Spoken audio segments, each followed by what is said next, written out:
US president Joe Biden Covid బారిన పడ్డారు. ఈ మేరకు వైట్ హౌస్ ప్రకటన విడుదల చేసింది. అధ్యక్షుడు స్వల్ప దగ్గు, జలుబు, స్వల్ప అనారోగ్యంతో బాధపడుతున్నారని పేర్కొంది. ప్రస్తుతం ఆయన డెలావేర్ సముద్ర తీరంలో ఉన్న తన ఇంట్లో ఐసోలేషన్ లో ఉండి కోవిడ్ చికిత్స తీసుకుంటున్నట్టు తెలిపింది. అధ్యక్ష ఎన్నికల్లో భాగంగా లాస్ వెగాస్ లో ప్రచారంలో ఉన్న బైడెన్ కు కోవిడ్ పాజిటివ్ ఉన్నట్లు తేలటంతో వెంటనే ఇంటికి చేరుకున్నారు. తాను ప్రస్తుతం ఆరోగ్యంగానే ఉన్నట్లుగా బైడెన్ వెల్లడించారు.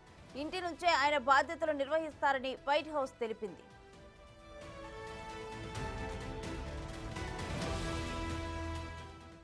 స్వల్ప లక్షణాలు కనిపించగా పరీక్షలు నిర్వహించడంతో పాజిటివ్ గా తేలినట్లు వివరించారు. యూనిడోస్ ప్రచారంలో పాల్గొనాల్సి ఉన్న ఆయన అర్ధంతరంగా ఆ పర్యటనను నిలిపివేసి డెలావేర్ కు బయలుదేరారు.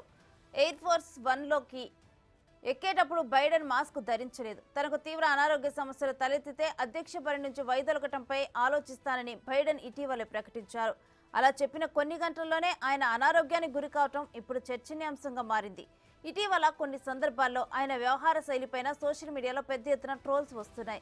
దీంతో ఇప్పుడు బైడెన్ అమెరికా అధ్యక్షుడిగా పోటీ చేస్తారా లేదా అనే దానిపై నీలి నీడలు కమ్ముకున్నాయి.